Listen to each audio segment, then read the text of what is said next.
So Jai Hind everyone, welcome back to the channel. Cover IPT like never before. पढ़ोगे ऐसे तो भूलोगे कैसे, ये आज का हमारा है टैगलाइन। क्योंकि ये मैं पूरी गारंटी के साथ कह सकती हूँ कि पूरे YouTube पे आपको इस तरीके से इंडियन पॉलिटिकल थॉट के थिंकर्स किसी ने कवर नहीं कराए होंगे। कंसेप्चुअल क्लैरिटी आपको पता होगी, इवेंट्स आपको पता होंगे, लोगों का समझाने का तरीका बहुत अच्छा है, मैं किसी की बुराई नहीं कर रही हूँ। आपने सबसे समझा होगा, पर क्या आपको सारी चीज़ें A to Z याद है? नहीं याद होंगी। अब इसलिए हमने क्या स्टार्ट किया है, आपको पता है मेरे चैनल पे क्या होता है, ज़्यादातर जो चीज़ें हैं जैसे मैं याद रखती हूँ वैसे मैं आपको याद कराती हूँ। शॉर्ट स्टोरीज़ के थ्रू कुछ कुछ हम फनी स्टोरीज ऐड कर लेते हैं, या हम ट्रिक्स से याद करते हैं। और ट्रिक्स भी ऐसी नहीं कि हमने शॉर्ट फॉर्म बना दिया कुछ ABCD करके और इसका फुल फॉर्म हमें याद रखना है कि A का फुल फॉर्म ये है, B का ये है, वो नहीं। ठीक है, पूरा लॉजिकल स्टोरीज होंगी, उसकी ट्रिक्स होंगी, सारी बुक्स आपको क्रोनोलॉजी में याद होंगी।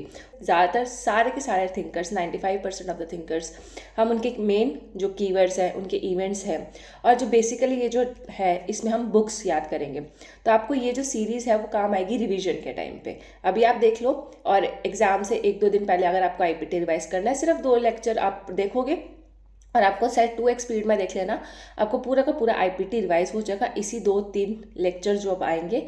ठीक है, सो आप मेरे को कमेंट करके बताना लास्ट में, आप पूरा वीडियो देखने के बाद, कि क्या जो मैंने बोला, कि आपको जो मैंने गारंटी दी कि हाँ इस तरीके से किसी ने नहीं पढ़ाया, और ये भी गारंटी है कि आपको याद भी हो जाएगा क्लास में साथ साथ, तो वो आपको याद हुआ कि नहीं? Do comments below after watching the video.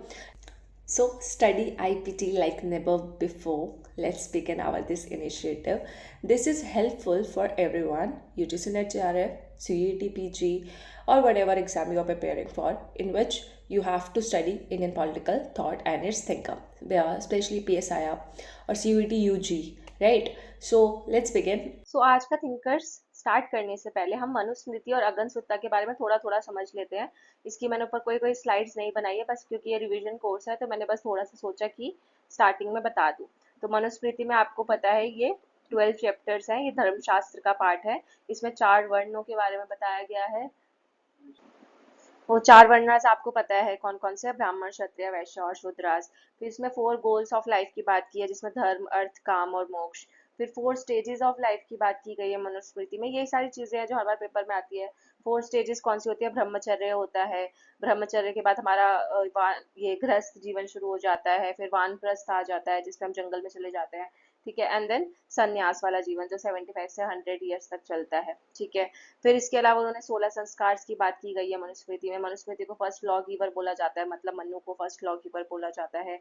फिर 5 सोर्सेज ऑफ धर्म है इसमें। ठीक है, तो मैं आपको कीवर्ड्स बता रही हूँ, सब कुछ नहीं बता रही हूँ। तो 5 सोर्सेज ऑफ धर्म है, जैसे वेद, स्मृति, सज्जनों का आचरण, अंतकरण और राजयज्ञ, सॉरी। ठीक है, जिसको हम ऑर्डर ऑफ किंग बोलते हैं। और जो मनुस्मृति है बेसिकली धर्मशास्त्र का पार्ट है, ये भी याद रखना।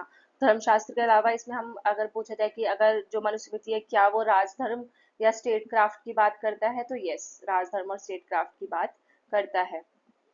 इसके अलावा इसमें डिवाइन ओरिजिन ऑफ स्टेट बताया गया है कि जो ओरिजिन ऑफ स्टेट है वो डिवाइन है। जैसे पहले ब्रह्मा आए, ब्रह्मा के उससे ये सारी चारों निकले, तो डिवाइन ओरिजिन है। Whereas on the other hand अगनसुत्ता जो है, उसमें डिवाइन ओरिजिन ऑफ स्टेट नहीं बताया गया, उसमें लॉजिकल सेंस में स्टेट का ओरिजिन कैसे हुआ वो बताया गया है। तो कभी कभी आपको कंफ्यूज करने के लिए यहाँ पे डिवाइन वर्ड डाल देगा, तो आपको याद रखना है अगनसुत्ता में डिवाइन वर्ड में। और अगनसुत्ता से रिपीटेड क्वेश्चन ये आता है कि ये क्या है, तो 27th सुत्ता है किसका? दिग्निकाय का। दिग्निकाय का 27th सुत्ता है। सॉरी, यहाँ पे स्पेलिंग गलत है शायद। दिग्निकाय का मतलब ऐसे याद रख लो। और ये दिग्निकाय किसका पार्ट है? दिग्निकाय पार्ट है सुत्त पीठिका का। तो ये भी याद रखना, सुत्त पीठिका, जैसे अभिधम्मा पीठिका है, सुत्त पीठिका है, 3 पीठिका है इनमें। ठीक है, तो ये सुत्त पीठिका का पार्ट है दिग्निकाय, और दिग्निकाय के अंदर 27 सुत्ता में अगन सुत्ता मेंशन्ड है। प्लस इसमें 2 लोगों का संवाद है, 2 लोगों का डायलॉग है। किस कौन कौन है वो 2 लोग? एक एक तरफ है भारद्वाज और एक तरफ कौन है? वशिष्ठ। ठीक है, भारद्वाज और वशिष्ठ। भारद्वाज जो है ब्राह्मण क्लास है बेसिकली। फिर इसमें इसके अलावा अगर अगनसुत्ता को बोला जाए कि अगनसुत्ता को किस किस और नामों से पुकारा जा सकता है, जिसमें जो सोशल कॉन्ट्रैक्ट थ्योरी है अगनसुत्ता में, सोशल कॉन्ट्रैक्ट थ्योरी हम पढ़ते हैं, इसको हम टाइटल दे सकते हैं या तो महासमता का। महासमाता। महासमाता मतलब होता है पीपल्स चॉइस। यानी सेकंड टाइटल इसको दिया गया है खटिया। खटिया का मतलब होता है lord of the rice. Rice मतलब चावल, वो वाला चावल। ठीक है, lord of the rice. Then राजा। ठीक है, तो ये सारे कुछ टाइटल है। राजा मतलब जो कि धम्मा की सुरक्षा करता है, जो कि सच बोलता है, ट्रुथ बोलता है, उसको हम राजा बोलेंगे। और एक और बात जो अगनसुत्ता है उस वो कास्ट सिस्टम के अगेंस्ट है, इसमें आपको कास्ट सिस्टम के अगेंस्ट बातें देखने को मिलेगी।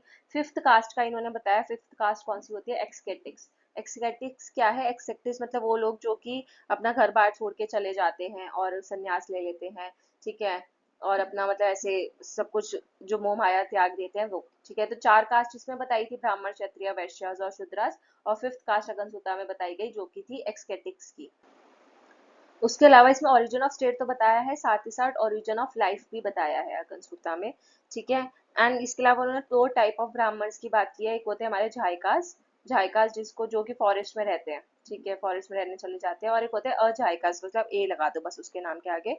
तो अझाइकास, अझाइकास कौन होते हैं, जो कि बुक्स को कंपाइल करते हैं, ठीक है, बुक्स को पढ़ते हैं, और उनका हायर स्टेटस होता है किससे, झाइकास से। तो फॉरेस्ट में रहने वाले लोग थोड़े इंफीरियर, और अझाइकास जो कि बुक्स वगैरह पढ़ते हैं, उनको कंपाइल करते हैं, उनका स्टेटस अगनसुत्ता में ज्यादा बताया गया है। और अगनसुत्ता में जो है 180 डायलॉग्स है, ठीक है, जो मैंने आपको बताया ना विशिष्ट और भारद्वाज के बीच में डायलॉग्स चल रहे हैं, तो 180 डायलॉग्स है, ये भी पूछा जा सकता है। इसके अलावा ये वेदास के खिलाफ है, ठीक है, तो आपको ये चीज भी याद रखनी है, कभी स्टेटमेंट वगैरह में आ भी रखा है पीवाईक्यूज में, ये वेदास को चैलेंज करते हैं, वर्ण सिस्टम जो यहाँ पे मनुस्मृति में जो वर्ण सिस्टम था, आश्रम सिस्टम था, और धर्म धर्मों के बारे में जो मनुस्मृति में सारी चीजें बताई गई हैं, उस सबको वो चैलेंज करते हैं। और अच्छा एक और बात, जहाँ पे जैसे मैंने बुद्धा की पिक्चर लगाई हुई है, तो इसमें सारे के सारे जो डायलॉग्स हैं सब कुछ आपको दिखेगा, तो ये बुद्धा के डायलॉग्स है बेसिकली। ऐसा माना जाता है कि बुद्धा ने खुद ये चीजें बताई थी, और ये जो ज्ञान था उन्होंने इसको भारद्वाज और वशिष्ठिका को दिया था जब वो मॉन्क्स बनने जा रहे थे। तो ये सारा बुद्धा से रिलेटेड है, तो आपको बुद्धिज्म का भी कुछ आता है तो अगनसुत्ता उस पर टिक कर देना। तो ये थी ऑलमोस्ट सारी चीजें मैंने आपको कवर करा दी मनुस्मृति और अगनसुत्ता के बारे में एक ही पेज पे। आई होप आपको ठीक लगा होगा, और थोड़ी बहुत जो अगर चीजें रह गई हैं तो आप अपने लेवल पे पढ़ सकते हो। अब चलते हैं हमारे फर्स्ट थिंकर की तरफ। तो हमारे जो पहले थिंकर है वो है कौटिल्य। कौटिल्य को हम चाणक्य भी बोलते हैं और विष्णुगुप्त भी बोलते हैं। ये जहां तक मुझे याद है चंद्रगुप्त मौर्य के टाइम पे आए थे। इनकी फेमस बुक है अर्थशास्त्र, और पीवाईक्यू में पूछा गया था कि अर्थशास्त्र को नीति शास्त्र भी बोला जाता है, तो ये सही बात है, तो इसको नीति शास्त्र टेक्स्ट है ये, नॉट नीति शास्त्र का ये टेक्स्ट है अर्थशास्त्र। इसकी 3 वॉल्यूम्स है, पहली वॉल्यूम संस्कृत में लिखी गई थी और बाकी 2 वॉल्यूम्स इंग्लिश में लिखी गई थी। प्लस इनकी दूसरी फेमस बुक है चाणक्य नीति, सबको पता है।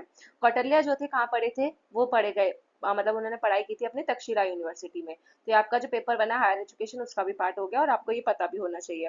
कौटिल्य को इंडियन मैकेवली के नाम से भी जाना जाता है, ठीक है, तो ये भी आपको एक बात पता होनी चाहिए किससे कंपेयर करते हैं। प्लस इसके अलावा इसके बारे में कुछ और चीजें जान लें, तो ये है कौटिल्य हमारे रियलिस्ट, क्योंकि मैंने आपको बोला मेन कीवर्ड्स बताऊंगी, पूरी थ्योरी आपको खुद पढ़नी है। मंडला थ्योरी आपको खुद पढ़नी है। मंडला थ्योरी क्या है, जैसे किंग है, विजिगिशु है, उसके अरिमित्रा मित्रा, ये सारी चीजें, मध्यमा। और फिर सप्तांग थ्योरी है जिसमें 7 एलिमेंट्स है, ठीक है। तो यहाँ से कुछ फैक्चुअल क्वेश्चन आ जाते हैं कि 7 एलिमेंट्स कौन कौन से है, ये आपको दिख गए आपकी स्क्रीन पर, और मंडला थ्योरी ऐसी कुछ है, ठीक है। और इसमें बस ये आपको एक दो कुछ फैक्चुअल चीजें याद रख लो कि 12 किंग्स हैं, प्लस इसके अलावा इसमें 72 प्रकृतिज है जो क्वेश्चन में आ रखी है पेपर में, पुराने पेपर्स में 72 प्रकृतिज, 12 किंग्स, और 34 डिपार्टमेंट्स हैं गवर्नमेंट के। तो ये कुछ फैक्चुअल चीजें हैं जो कभी पूछी जा सकती हैं, 34 डिपार्टमेंट्स ऑफ गवर्नमेंट। अच्छा रेवेन्यू के सोर्सेज क्या है जो इनको लास्ट में, रेवेन्यू के सोर्सेज ये आपकी स्क्रीन पर, ठीक है, ये कुछ रेवेन्यू के सोर्सेज है जिससे वो कौन जो किंग है अपना कमाता था। देन 120 ऑक्यूपेशंस की बात की गई है, 40 करप्शन की बात की गई है कि 40 टाइप के करप्शन होते हैं। स्पाई सिस्टम कौटिल्य ने दिया था, वो क्या था वो आपको खुद देखना है, 7 एलिमेंट्स आप देख लेना। फ्लेक्सिबल रूल है। जस्ट किंग की बात की थी, किंग जो है काइंड होना चाहिए, बेनेवलेंट होना चाहिए, बेनेवलेंट मतलब अच्छा, जो सबके बारे में हित में सोचे। धर्मा की थ्योरी कौटिल्य की, दंड दंड नीति क्या है, कौटिल्य ने क्या बोला है दंड नीति में, ये एक फॉर्मूला है जो कौटिल्य ने दिया था कि जैसे एक जो फादर है, जैसे एक बाप होता है, जैसे एक बाप का अपने बच्चों के साथ रिलेशन होता है, वैसे ही एक किंग का, एक राजा का अपनी प्रजा के साथ रिलेशन होता है। तो ये एक उन्होंने सिमिलर रिलेशनशिप बताया था, ये याद रखना। अब इसमें ऐसा कुछ ट्रिक्स या स्टोरीज है नहीं, आपको कुछ फैक्ट्स है वो याद रखने ही पड़ेंगे। 2 टाइप्स, जहाँ पे ट्रिक्स होंगी मैं बताऊंगी, ठीक है। और यहाँ पे उन्होंने 2 टाइप ऑफ ब्राह्मण की बात की थी, जो लास्ट पॉइंट देखो, 2 टाइप ऑफ ब्राह्मण कौटिल्य ने बताया था, एक श्रोत्रिय और एक ब्राह्मण इन जनरल। तो एक को तो उन्होंने ब्राह्मण ही बोला, ठीक है, और एक को एक ऐसे कुछ ब्राह्मण थे जिनको उनको क्षत्रिय बोला। अब इसी को माना जाता है कि आगे जाके जो एक कौटिल्य ने क्षत्रिय बोला था वो कहीं ना कहीं क्षत्रिय से मैच खा रहा है, तो क्षत्रिय को ही वो पहले के टाइम में ब्राह्मण की कैटेगरी में रखते थे। तो ये सारी चीजें हो गई कौटिल्य के बारे में। और हाँ इसके अलावा कौटिल्य में आपको क्या पढ़ना है, 6 प्रिंसिपल्स ऑफ फॉरेन पॉलिसी भी पढ़ने हैं, ठीक है, वो भी याद रखना, जैसे कि और वो भी याद रखना कि जैसे कि वो था संधि, विग्रह, आसन, ठीक है, और द्वैधी भाव, ये सारी चीजें, मिथ अलाइज बनाना, ठीक है, विग्रह संधि विग्रह वैसे वाला, ये सभी चीजें आपको इसमें याद रखनी है। सो अब बात करते हैं बरानी की, ठीक है। बरानी की फेमस बुक्स है तारीख फिरोज शाही, फतवा है जानदारी और बाकी फतवा है दिनदारी, ये तीन तो फेमस है ही। उसके अलावा हजरतनामा है, इनायतनामा है, दोनों में ही नामा आ रहा है। तो या तो आप इसको ऐसे याद रख सकते हो कि बरानी की ज्यादातर बुक में तारीख वर्ड आ रहा है, इसमें तारीख है, नाइन्थ वर्ड में तारीख वर्ड आ रहा है, तारीख बरमाकी है, ठीक है। और या तो फतवा वर्ड आ रहा है, फतवा है जानदारी, फतवा है दिनदारी, ठीक है, और नामा वर्ड आ रहा है, ठीक है। बरानी का नामा, बरानी क्या है, एक नामा है, मतलब, या फिर बोल सकते हो कि बरानी एक नाम है, वैसा। तो नामा वर्ड आ रहा है इनके, हजरत नामा हो गया, इनायत नामा हो गया, मसीर सादत हो गया, ठीक है, कि वो बहुत सैड थे बरानी, जैसे आपको दिख रहा होगा ये बेचारे बुढ़े से अंकल बहुत सैड है ना। तो बस मसीर सदात, सदात मतलब सैड है। देन सलवते कबीर या सनाहे मोहम्मदी, ऐसे कैसे याद कर सकते हो। सलवते कबीर का तो मेरे को ऐसे याद आता है, एक सिलवट्टा होता है ना जिसमें हम मसाला पीस के रखते हैं, और मसाला पीस के हमने किस में रखते हैं, बरनी में। बरनी आपके किचन में आपको मिल जाएगी, जिसमें मम्मी या दादी सिलवट्टे पे मसाला पीस के उस बरनी में रखती है, या फिर ज्यादातर हम बरनी अचार बनाते हैं ना, जो लोग अचार बरनी में डाल के रखते हैं, ठीक है। और ये अचार किसने बनाया है, दाढ़ी वाले आदमी ने बनाया है। तो दाढ़ी से कैसे होगा, फतवा है धान, फतवा है जहान दाढ़ी में जो ये दाढ़ी वर्ड आ रहा है ना, तो इससे मैंने ट्रिक बना दी कि एक दाढ़ी वाला आदमी था, उसने सिलवट्टे पे मसाला पीसा, और फिर मसाला पीस के उसने बर्नी में डाल दिया, और बर्नी में क्यों डाला, उसको एक अचार बनाना था, तो अचार वाली बर्नी, ठीक है। तो वैसा फतवा है दाढ़ी। और कौन सी तारीख को उसने ये अचार बनाया था, कौन सी तारीख को उसने बनाया था, तो 13 तारीख, जैसे इसकी बुक का नाम भी 1357 है ना, 1357 एडी में लिखी गई थी ये बुक। तो तारीख 13 तारीख को दाढ़ी वाले आदमी ने एक सिलवट्टे पे मसाला पीसा और बटनी में डाल के रख दिया अचार बनाने के लिए। तो तारीख वर्ड आपको ऐसे याद रहेगा, दाढ़ी से आपको दिनदारी और जहानदारी याद रहेगा, है ना। और सिलवट्टा से याद है सलवत कबीर याद रह जाएगा। सनाए मोहम्मदी, इलाही से आपको इलाही जो गाना है, इलाही मेरा जी आए आए, है ना, ये वाला गाना है ना, तो इससे आपको ये गाना याद आ जाएगा कि चलो मैं अचार खाते खाते गाना सुन रही थी, या बर्नी में से मैंने अचार निकाला, ऐसा कुछ, ठीक है। और वो बहुत सैड भी थे, ठीक है। तो ये आपको ऐसे गाना सुन के आप सैड हो गए या कुछ भी ऐसा आप ट्रिक बना सकते हो और याद रख सकते हो, ठीक है। मैंने आपको सारी ऑलमोस्ट बुक याद करा दी। और ज्यादातर जो हजरत नामा है, और कौन सी एक और नामा, इनायत नामा, तो ये दोनों भी बरानी की है, याद रखना कि एक कोई नाम से आप याद रख सकते हो कि एक बरानी एक नाम है, ऐसा करके। और फिर इसके एक्स्ट्रा पॉइंट्स जो यहाँ पे ब्लू वर्ड से लिखे हुए हैं, ब्लू से हाईलाइटेड है, ये अलाउद्दीन खिलजी के टाइम पे आए थे। ये क्वेश्चन पूछा जा सकता है किसके टाइम के थिंकर है ये बरानी, अलाउद्दीन खिलजी के टाइम के थिंकर है। इन्होंने मुस्लिम किंग्स को कुछ हिदायतें या एडवाइस दी थी। तो ये नॉन सेकुलर थिंकर है, ठीक है। नॉन सेकुलर यानी कि हर रिलीजन में नहीं मानते, सिर्फ अपने रिलीजन में मानते हैं, शिया सुन्नी या जो इस्लामिक रिलीजन है उसमें मानते हैं। इन्होंने हिंदू टैक्स जजिया लगाने की बात की थी। दिल्ली सल्तनत के टाइम पे भी ये वाले थिंकर थे, ठीक है। जब दिल्ली सल्तनत का पीरियड आया था उस टाइम पे ये थिंकर थे। हिंदू टैक्स जजिया बरानी के एडवाइस पे लगाया गया था। देन ये आइडियल थिंकर है, जैसे हमने कौटिल्य में पढ़ा ना कि कौटिल्य एक रियलिस्टिक थिंकर थे, तो बरानी एक आइडियल थिंकर थे, और कबीर भी एक आइडियल थिंकर थे। और ये प्लेटो से इंस्पायर्ड थे, वो कौन, बरानी प्लेटो से इंस्पायर्ड थे उसके आइडियलिज्म से। फिर इनके दो दो लॉज है, काफी फेमस है, हमेशा पूछे जाते हैं, जवाबित और शरीयत। तो शरीयत लॉज कौन होते हैं, जो प्रॉफिट मोहम्मद के लॉज होते हैं वो शरीयत होते हैं।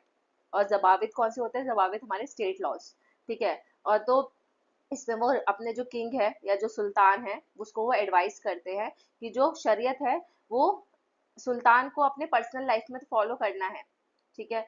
पर्सनल लाइफ में सुल्तान को शरीयत फॉलो करना है, लेकिन अगर वो चाहे तो जो पब्लिक लाइफ है, ठीक है, जब पब्लिक लाइफ यानी कि जब उसकी राजा का राज करने की बात आती है, सुल्तान का राज करने की बात आती है, तो वो जवाबित लॉज को फॉलो कर सकता है और शरीयत से थोड़ा सा मतलब बैक ऑफ कर सकता है। सो बेसिकली वो इम्पोर्टेंस तो शरीयत लॉज को देते हैं जो कि प्रॉफिट मोहम्मद के लॉज थे, लेकिन वो जवाबित को भी बोलते हैं कि अगर कोई सिचुएशन ऐसी आ जाए जब हमें शरीयत से हटना पड़े, तो आप जवाबित लॉज जो है स्टेट लॉज उसको भी आप प्रैक्टिस कर सकते हो। लेकिन जवाबित लॉज भी जो है शरीयत के अकॉर्डिंग्स में होने चाहिए। ऐसा नहीं है कि जो मेन सोल है जो शरीयत की वही खत्म हो जाए। तो स्टेट लॉज आप बनाओ, लेकिन उसमें शरीयत का भी कुछ ना कुछ पॉइंट उसमें होना चाहिए। जैसे हमारा जो प्रेम्बल है उसमें हम बोलते हैं कि प्रेम्बल जो है बेसिक स्ट्रक्चर का पार्ट है, ठीक है। ये हमारे जो फंडामेंटल राइट्स है बेसिक स्ट्रक्चर का पार्ट है। तो आप उसमें अमेंडमेंट ला सकते हो, लेकिन आप बेसिक स्ट्रक्चर में चेंज नहीं कर सकते, उसकी बेसिक सोल चेंज नहीं कर सकते। तो वैसा ही आप इसमें रिलेट कर सकते हो। तो अब पढ़ते हैं कबीर के बारे में। कबीर की कौन कौन सी बुक है, अधिग्रंथ, पंचवनी, श्रावंगी, बीजक और ग्रंथवली। और हाँ, जो मैंने बरानी के लॉज वगैरह पढ़ा है, अगर आपको डिटेल में पढ़ना है तो आपके पास यूट्यूब पे और बहुत सारी वीडियोस है, देख सकते हो। या मटेरियल चाहिए तो मेरे से टेलीग्राम पे मांग सकते हो। ठीक है, अभी रिवीजन कोर्स के लिए इतना काफी है कि आपका 70 to 80% सिलेबस यहीं से कवर हो जाएगा। अगर आपको कीवर्ड्स भी पता है और अगर आपको थोड़ी सी कंसेप्चुअल क्लैरिटी नहीं भी है, तब भी आप इसको आराम से क्वेश्चन सॉल्व कर पाओगे। तो अच्छा, जिसको ये बुक्स याद है तो अच्छा है। जिसको याद नहीं है उसको मैं एक ट्रिक से याद करवा सकती हूँ, जैसे कि ये जवानी है दीवानी जो मूवी है आपने देखी होगी, उसमें एक गाना है कबीरा। ठीक है, कबीरा सॉन्ग सुना होगा आपने सबने। तो आदि ग्रंथ और ये कबीरा जो है गाना है, ठीक है। तो आपने मान लो कि कबीर जी ने, या जो कबीरा गाना था वो हमें इतना पसंद आया कि हमने उस पर पूरा का पूरा ग्रंथ लिख डाला। ठीक है, तो कबीर जी ने पूरा का पूरा ग्रंथ लिख डाला, तो इससे दो बुक याद हो गई, आदि ग्रंथ और ग्रंथवली। ठीक है, इसके अलावा जो कबीर है एक सॉन्ग है। तो सॉन्ग में जो है ज्यादातर म्यूजिकल इंस्ट्रूमेंट आपको देखने को मिलेंगे, और इनकी बुक के नाम में भी म्यूजिकल म्यूजिकल नाम है, जैसे कि वाणी। वाणी क्या होता है, तो उससे आप याद रख सकते हो वीणा। वीणा भी एक इंस्ट्रूमेंट है, म्यूजिकल इंस्ट्रूमेंट। श्रावंगी, श्रावंगी से आपको भी एक म्यूजिकल इंस्ट्रूमेंट है एक तरीके का। और बीजक, बीजक भी एक तरीके का, ऐसे बिचक बिचक बिचक ऐसे करके एक सॉन्ग भी है, राइट। तो वैसा, तो ये सारे सॉन्ग से रिलेट करके आप इनकी बुक्स याद कर सकते हो। अब याद करते हैं इनके कंसेप्ट। तो कंसेप्ट के में ज्यादा इंपॉर्टेंट कीवर्ड्स जो है, ये सिकंदर लोडी के टाइम पे आए थे, बरानी खिलजी के टाइम पे आए थे, और दिल्ली सल्तनत के टाइम पे, और जो कौटिल्य थे वो चंद्रगुप्त मौर्य। तो ये हो गए हमारे सिकंदर लोडी के टाइम के थिंकर। निर्गुण में ये मानते हैं भक्ति मूवमेंट से रिलेटेड है। जिनकी ज्यादातर जो पोएम्स है, आपने कबीर के दोहे पढ़े होंगे, तो कबीर के दोहे तो फेमस है ही, तो दोहाज में लिखते थे वो ज्यादातर अपनी राइटिंग्स। इक्वालिटी को बहुत सपोर्ट करते थे। उनका एक मानना था गॉड इज वन। बेगमपुरा का कॉन्सेप्ट उनका है, बेगमपुरा का कॉन्सेप्ट कहता है कि आपको कोई दुख दर्द पीड़ा नहीं होगी, कोई किसी भी तरीके का डिस्क्रिमिनेशन नहीं होगा, कोई किसी भी तरीके का गम नहीं होगा, बेगम। ठीक है, और हर जगह खुशियां ही खुशियां होगी, सब कुछ एक परफेक्ट सोसाइटी होगी। ये कबीर का कॉन्सेप्ट है। ऑल्दो अगर पूछा जाए इसका ओरिजिन या मेन कॉन्सेप्ट किसने दिया था, तो ये रविदास ने दिया था। वैसे तो इसका जो ओरिजिन है, बेगमपुरा का जो फर्स्ट कॉन्सेप्ट है, वो रविदास ने दिया था। पर रविदास का कॉन्सेप्ट कबीर ने भी यूज किया था। अब एनटीए ने एक बारी इसका आंसर कबीर मार्क किया हुआ है, और एक दूसरे ही पेपर में इसका आंसर रविदास भी मार्क किया हुआ है। तो उसमें डिबेटेबल है कि रविदास का है या बेगमपुरा या कबीर का। वैसे देखा जाए ऑथेंटिकली तो रविदास का ही है, लेकिन अगर आपको ऑप्शन में कबीर दिखता था, आप कबीर मार्क करना, रविदास नहीं, अकॉर्डिंग एनटीए के लिए बता रही हूँ। फिर ये जमींदारी सिस्टम के खिलाफ थे, ब्राह्मणिज्म के खिलाफ थे। और जो 4 स्टेजेस ऑफ लाइफ जो मैंने आपको मनुस्मृति में बताई, वानप्रस्थ वाली, ठीक है, ब्रह्मचर्य, वानप्रस्थ, और मैं खुद थोड़ा सा भूल गई, ठीक है, तो वो आश्रम, ये 4 तरीके के जो आश्रम थे वो। और जो 6 सिस्टम ऑफ फिलोसफी उन्होंने बताए थे, वो भी उसको वो रिजेक्ट करते थे, मतलब कबीर इन दोनों के खिलाफ थे। हाँ, संन्यास और ग्रस्त, ये जो 4 आश्रम थे, इनको उन्होंने रिजेक्ट किया। ब्राह्मणिज्म को रिजेक्ट किया, वेदास को रिजेक्ट किया, जमींदारी सिस्टम को रिजेक्ट किया, 6 सिस्टम ऑफ फिलोसफी के भी खिलाफ थे। ठीक है, तो ये सारी चीज आपको याद रखनी है। सो कबीर में तो इससे ज्यादा कुछ एक्स्ट्रा आएगा नहीं, बस आप 6 सिस्टम ऑफ फिलोसफी और ये स्टेजेस याद रख लेना। बस इससे ज्यादा और कुछ नहीं पढ़ना कबीर जी के बारे में। देन चलते हैं नेक्स्ट थिंक। अब बात करते हैं एक और फेमस थिंकर राजा राम मोहन रॉय के बारे में। तो इनकी बुक्स आप याद कर सकते हो ऐसे कि जैसे राजा राम। ठीक है, जो राजा राम है क्या है, अब राम भगवान सबको पता है, राजा राम के नाम से भी हम उनको जानते हैं। तो राजा राम सबसे पहले क्या चाहेंगे, वो चाहेंगे सुख समृद्धि और शांति बनी रहे। ठीक है, सबसे पहले क्या चाहेंगे, वो सुख समृद्धि और शांति बनी रहे। तो prospects of Jesus guide to peace and happiness, ये इनकी पहली बुक 1820 में आई थी। 1820 के बाद सेकंड बुक आती है, ये मैंने गलती से फर्स्ट नंबर पे लिख दी, वो थी 1822 की, जिन्होंने उसमें बात की राइट्स ऑफ फीमेल्स की। अब पूरी बुक याद मत रखो, सिर्फ याद रखो कि उनकी बुक के नाम में राइट्स ऑफ फीमेल्स आता है। तो फीमेल राइट्स की बात की थी, तो सबसे पहले उन्होंने सुख समृद्धि शांति खुशियों की बात की राजा राम जी ने। एंड देन हमारे राम जी ने किसकी बात की, कि फीमेल्स के राइट्स की बात की। देन राम जी ने किसकी बात की, तीसरी बात की उन्होंने यूनिवर्सल रिलीजन की, कि एक ऐसा रिलीजन हो जिसमें सब माने। ठीक है, और ऐसा रिलीजन राजा राम मोहन रॉय के लिए क्या था, वो था मोनोथिज्म। ठीक है, मोनोथिज्म मतलब एक ही भगवान होना चाहिए, एक ही गॉड है, हम सबका मतलब सबका मालिक एक। ठीक है, वैसा एक ही गॉड होना चाहिए और उसी में सब मानेंगे। और इसलिए वो मोनोथिज्म के फेवर में थे, तो वो किसके अगेंस्ट थे, तो हिंदुइज्म के अगेंस्ट थे। नॉट हिंदुइज्म बोलेंगे, एक तरीके से आप बोल सकते हैं पॉलीथिज्म। जो पॉलीथिज्म है ना हिंदुइज्म में, अब हिंदू जो है वो अलग अलग भगवान मानते हैं, शिव हो गए, पार्वती, गणेश, मतलब एक ही, मतलब हिंदू होके भी आप हजारों, हमारे यहाँ पे करोड़ों भगवान है। ठीक है, 36 करोड़ देवी देवता हम ऐसा बोलते हैं। तो वो उसके अगेंस्ट है कि भाई आप हिंदुइज्म में तो ठीक है मानो, लेकिन आप इतने सारे भगवान आपने हिंदुइज्म में भी डाल दिए हैं ना, कि लोग हर हर हिंदू अलग अलग भगवान में मानता है। ठीक है, तो इसलिए वो उसको रिजेक्ट करते हैं और बोलते हैं कि वन गॉड होना चाहिए। इसके अलावा वो क्रिश्चियन ट्रिटिनिज्म का भी जो कॉन्सेप्ट है उसके भी अगेंस्ट थे। अब क्रिश्चियन में भी त्रिटिनिज्म मतलब होता है तीन, तीन थ्री मतलब तीन। तो तीन क्या क्या चीजें हैं तो आपको पता होगा, जो अगर आपने कभी क्रिश्चियन स्कूल या क्रिश्चियनिटी पढ़ी है तो उसमें बोलते थे गॉड द फादर, ठीक है, God the son, God the holy spirit, ये तीन चीजें होती हैं, गॉड द फादर, या आप भगवान के भी तीन उन्होंने बता दिए थे कि जो गॉड है वो हमारे फादर भी हैं, वो हमारा गॉड जो है जीसस क्राइस्ट वो बेटा भी था, सन था, और गॉड जो है हॉली स्पिरिट मतलब जीसस क्राइस्ट जो थे वो होली स्पिरिट भी थे। अब आपने एक भगवान के भी तीन रूप बता दिए क्रिश्चियनिटी में, ठीक है, तो वो उस चीज के भी अगेंस्ट थे।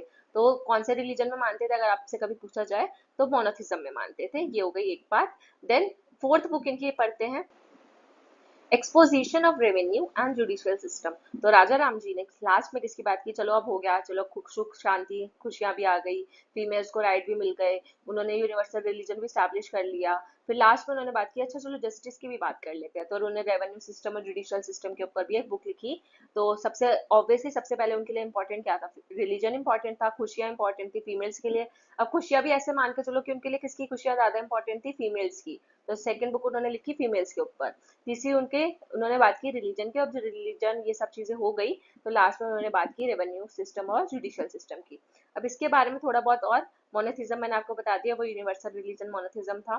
देन 1850 में इन्होंने आत्म सभा की स्थापना की कोलकाता में, ये पता होना चाहिए।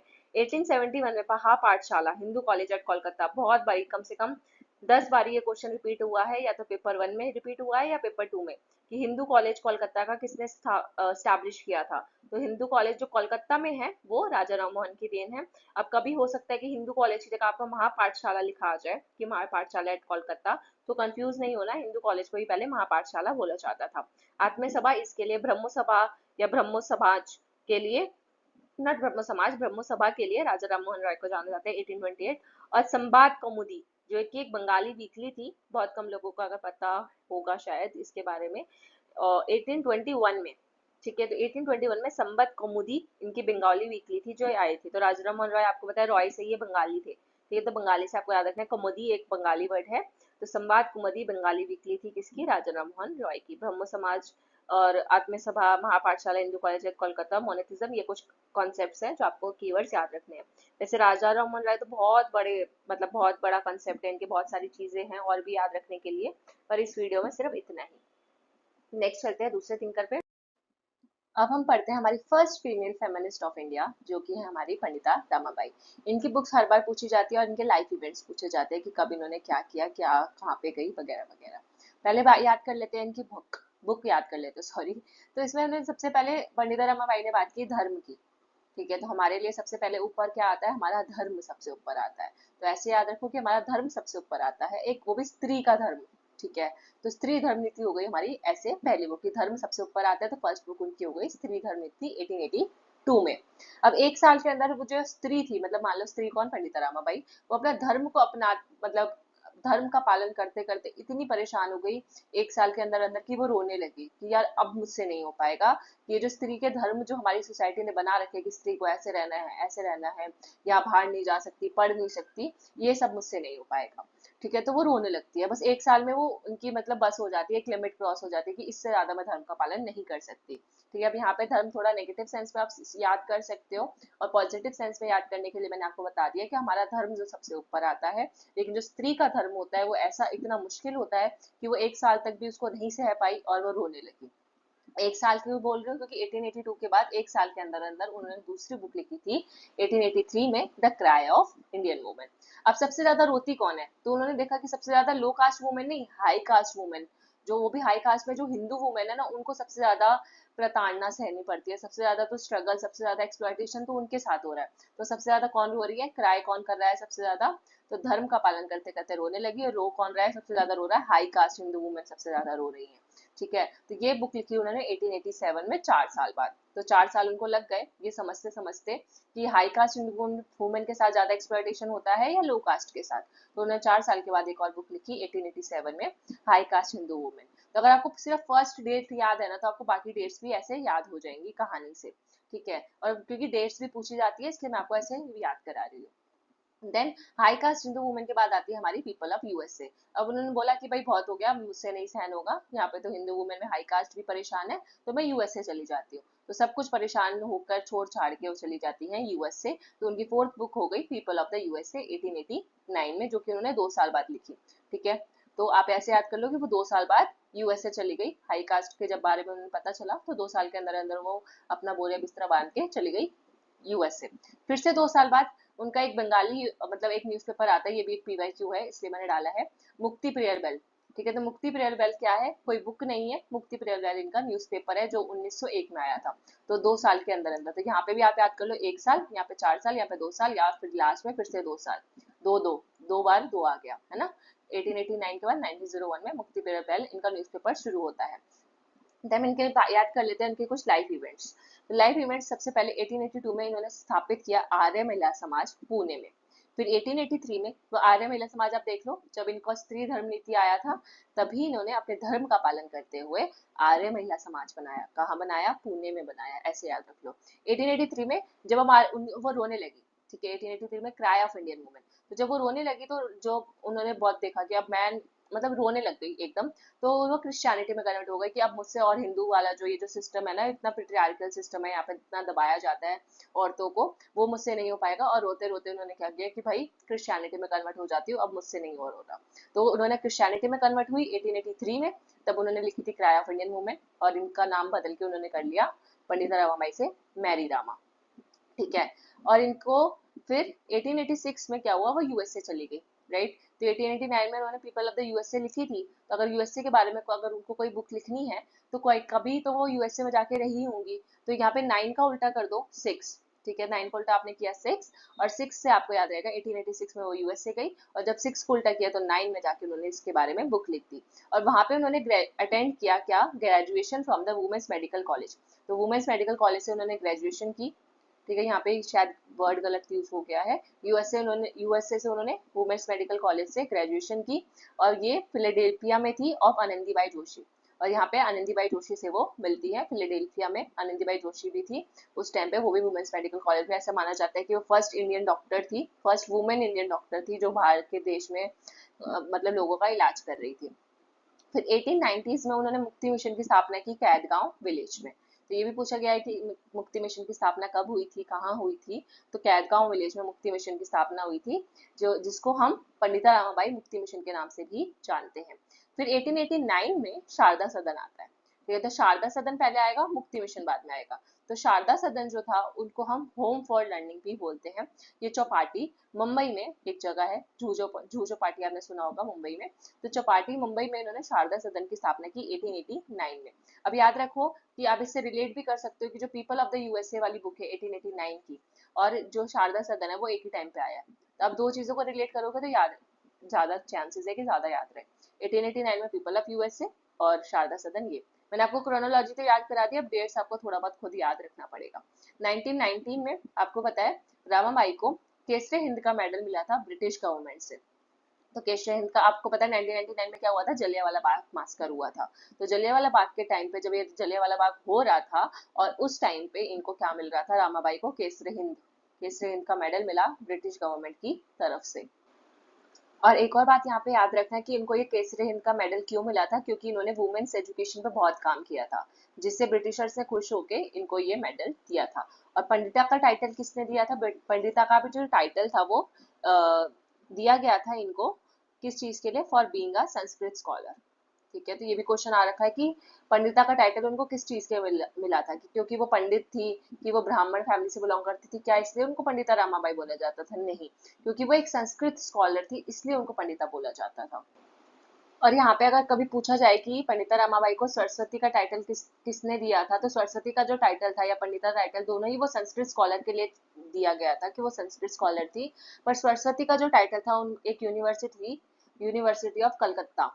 ठीक है, तो यूनिवर्सिटी ऑफ कलकत्ता में जब उनके वर्क को एग्जामिन किया गया, ठीक है, तो उनको सरस्वती का भी टाइटल दिया गया था। तो पंडिता रामाबाई को रामाबाई के साथ मतलब पंडिता का भी टाइटल और सरस्वती का टाइटल भी इन्हीं को मिला है, ये याद रखना।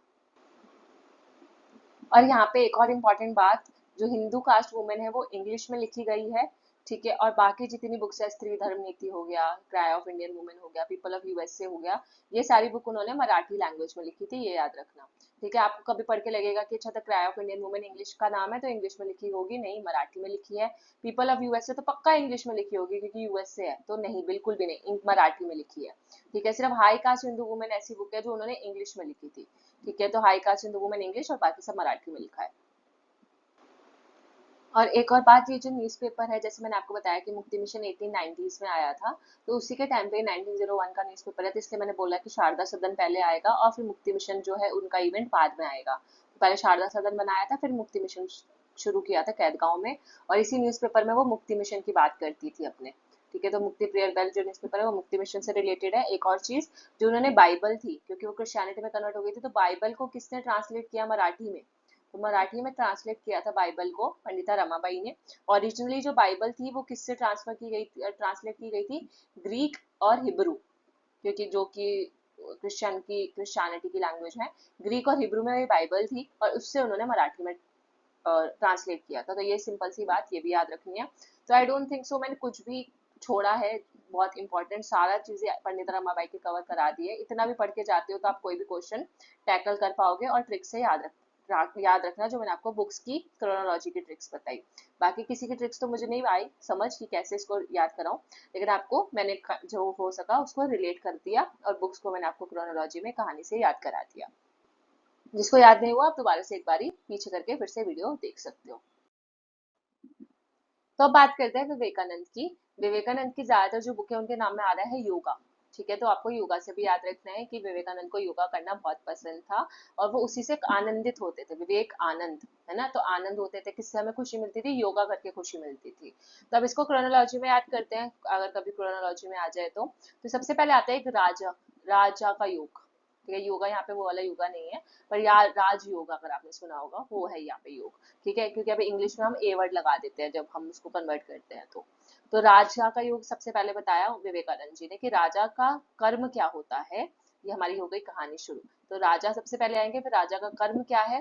तो राजा का कर्म है कि अपना लेक्चर्स देना। क्या लेक्चर्स देना? From Colombo to Almora. तो जो राजा थे विवेकानंद के जो उस टाइम पे, ठीक है, ऐसे मैं कहानी याद करा रही हूँ कि उस टाइम पे एक राजा हुआ करते थे, जिनका कर्म था कि अगर आपको अपने अच्छे कर्म बनाने हैं ना, तो आपको जगह जगह जाके लेक्चर्स देने होंगे। हमारी जो फिलोसफी है, हमारे जो आइडियल्स है, सबको फैलाना होगा, अपने स्प्रेड करना होगा अपने आइडियल्स को। ठीक है। हमारी थिंकिंग को। तो आप जगह जगह जाओ, कोलंबो जाओ, से अल्मोड़ा जाओ, हर जगह जाके आप अपने लेक्चर्स दो, तब आपके कर्म जो है अच्छे बनेंगे, अगर आप अपने आइडियाज को हर जगह फैलाते हो। तो थर्ड हो गई इनकी lectures from Colombo to Almora.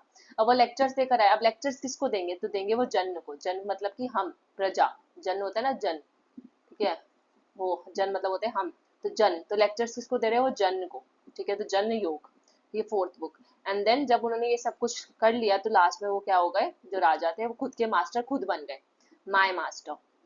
ठीक है। तो कि जब उन्होंने ये सारी चीजें पार कर ली, और लास्ट में वो क्या बन गए? My master. अपने मास्टर, खुद के मास्टर खुद ही बन गए कि ठीक है, अब मेरे को कुछ सिखाने की जरूरत नहीं है, मैं खुद ही इतने आप में सक्षम हूँ कि अब मैंने इतनी जगह घूम लिया है, सबको ज्ञान बांट लिया है, अपना कर्म पूरा कर लिया, तो अब मैं खुद का मास्टर खुद हूँ। अब पढ़ते हैं इनके कुछ कीवर्ड्स। जैसे कि ये फेमस है अपने नियो वेदांता फिलोसफी के लिए, रामकृष्ण मिशन के लिए। इनका फोकस यूथ पे था। शिकागो स्पीच जो हर बार बहुत बारी पीवाईक्यू आ चुका है कि इन्होंने शिकागो में जाके स्पीच दी थी, 1893 में दी थी। ठीक है। Then return of the Shudras, then वर्ण आश्रम का रिवाइज्ड वर्जन विवेकानंद ने दिया था।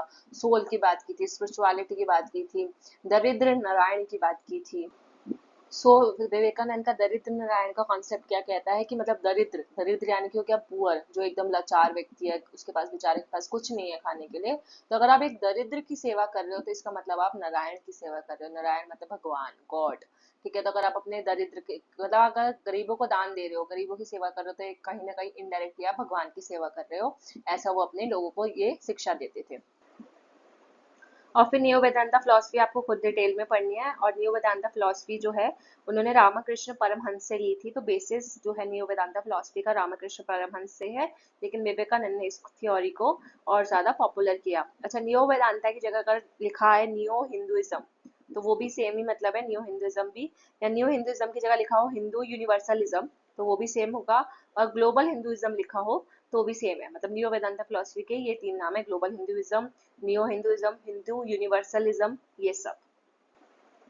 सो बेसिकली मैं आपको नियो वेदांता फिलोसफी का थोड़ा ओवरव्यू दे देती हूँ। जो इसके की टर्म्स है आपको याद रखना है, सर्विस, सेक्रीफाइस और फ्रीडम की ये बात करती है नियो वेदांता फिलोसफी। प्लस ये बात करती है कि यूनिवर्सल टॉलरेंस होना चाहिए, कि आपको हर रिलीजन के प्रति टॉलरेंट होना जरूरी है। ऐसा नहीं कि आप अपने रिलीजन को अच्छा मानो, ठीक है, लेकिन आप दूसरों के रिलीजन को खराब मत मानो, ठीक है, तो उसके खिलाफ मत जाओ। तो यूनिवर्सल टॉलरेंस होना चाहिए। हर रिलीजियस फेथ का एक ही मोटिव होता है, लिबरेशन। चाहे रिलीजन अलग अलग अलग है, पर सबका गोल क्या है, लिबरेशन प्राप्त करना। तो इसलिए हमको यूनिवर्सल टॉलरेंट होना चाहिए। प्लस 3 प्रिंसिपल्स जो है नियो वेदांता फिलोसफी के, वो ये रहे, oneness between God and man, ये होना चाहिए कि गॉड और मैन को एक ही माला में पिरो के हमें देखना है। Then solidarity of the universe, और तीसरा प्रिंसिपल है selfless action in service and humanity. ठीक है, तो हमें सेल्फलेस होकर चीजों को देखना है। तो ये मैंने थोड़ा सा ओवरव्यू दे दिया, प्लस आप बाकी चीजें खुद से पढ़ सकते हो। अब बात करते हैं एक और इम्पोर्टेंट थिंकर, ज्योतिबा फुले। ये हमारे सिलेबस में तो नहीं है, पर इनसे कई भी कभार क्वेश्चन आ जाता है। जैसे इनकी बुक गुलामगिरी कब लिखी गई थी, तो गुलामगिरी ज्योतिबा फुले की बुक है। देन शेतकरेचा असुद, तो ये किसकी बुक है, ये भी ज्योतिबा फुले की बुक है। ये 2 बुक्स आपको याद रखनी है। कि ज्योतिबा, तो ज्योति जो थी वो गुलाम थी किसकी, असुर की। असुर से आप याद रखो, असुर है ना। तो ज्योतिबा जो थी हमारी, जो बा थी, बा बोलते हैं ना, बा बा मतलब माँ होती है। तो हमारी माँ जो थी गुलाम थी किसकी, असुर की गुलाम थी। तो गुलामगिरी और सत्कृत्य असुर। ठीक है, फिर 1888 में 1888 में फुले को और टाइटल मिला था महात्मा का। महात्मा का टाइटल फुले को दिया गया था, which means great soul in Sanskrit. ठीक है, तो महात्मा गांधी के अलावा महात्मा का टाइटल अगर पूछा जाए किसको मिला है, तो ज्योतिबा फुले को मिला है।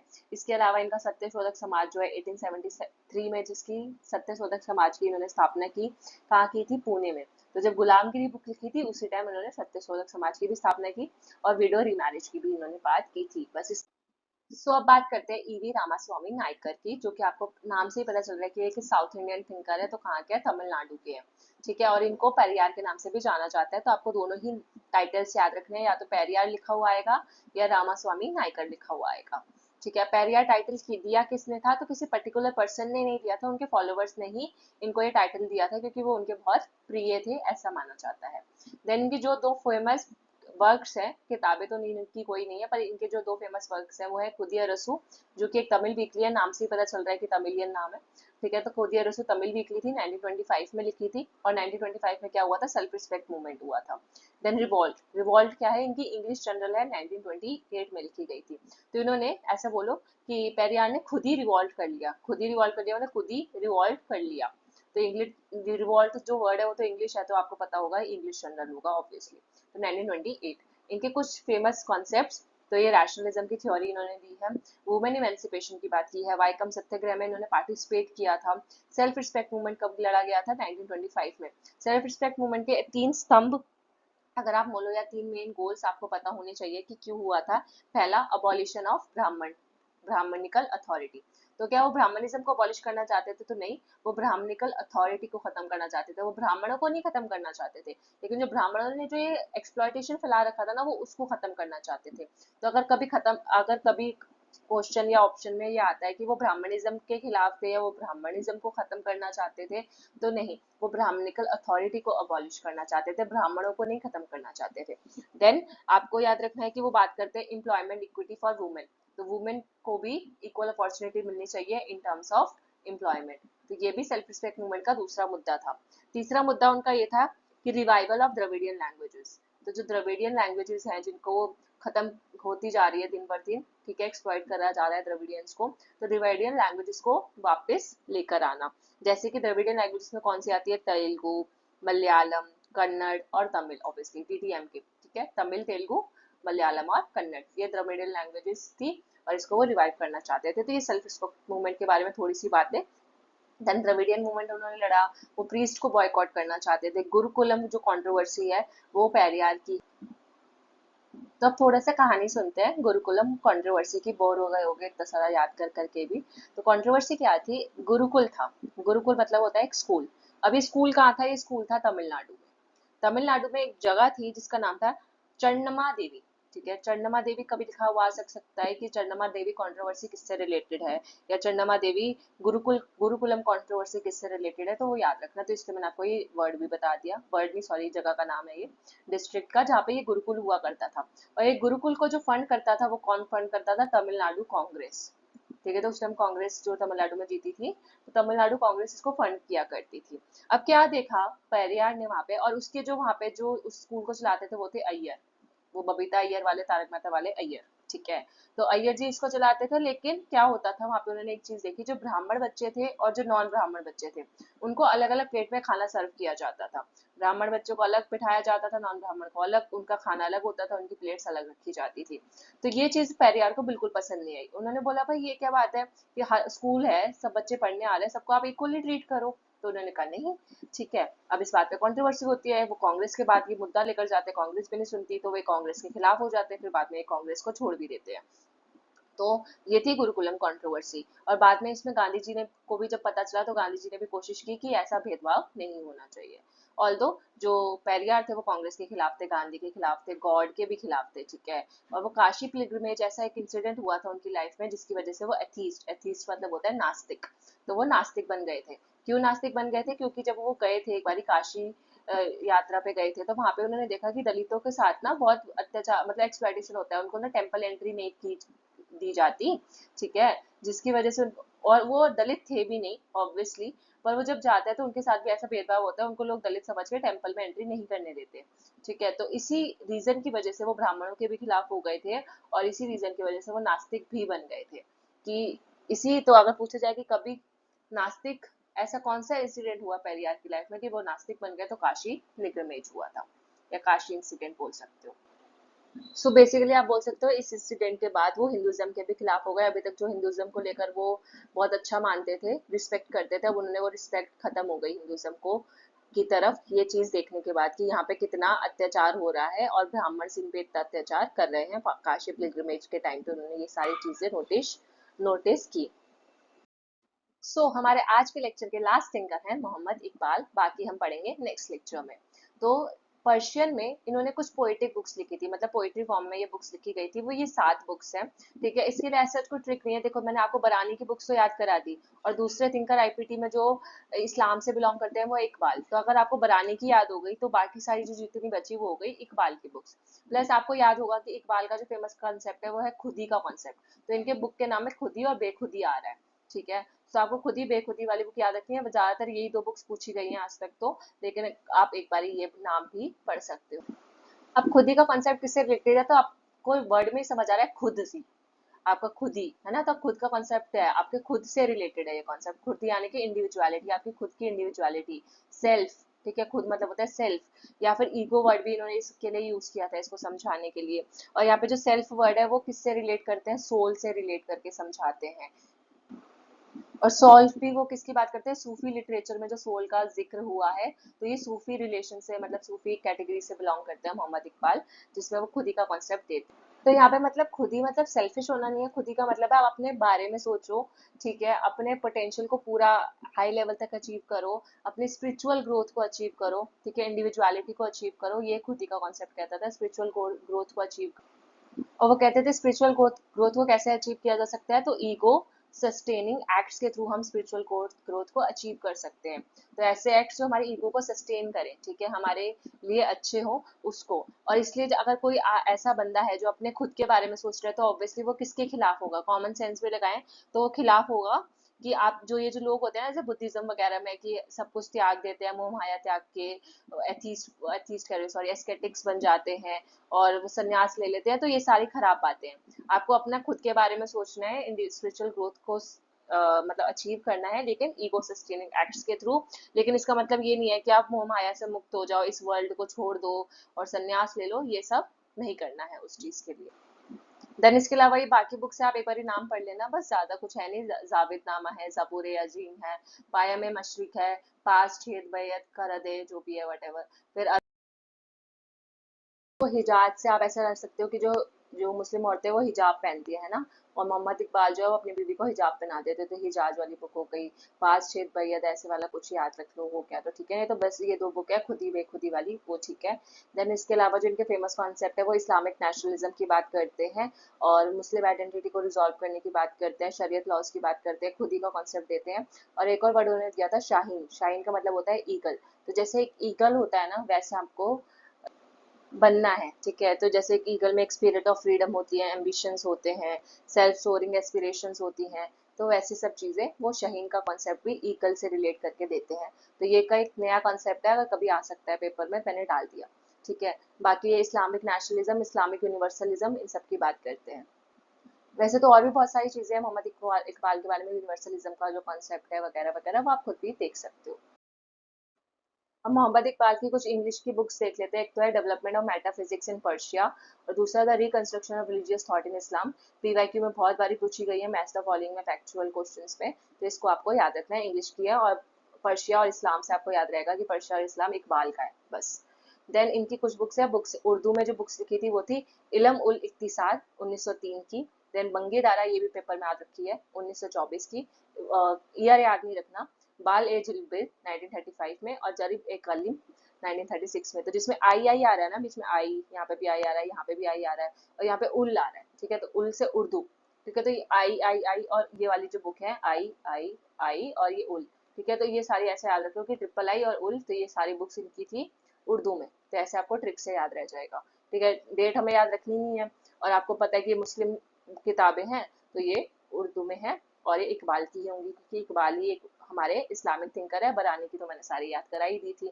तो बस इतना ही है, बाकी हम मिलते हैं नेक्स्ट लेक्चर में, और भी थिंकर्स कवर करेंगे।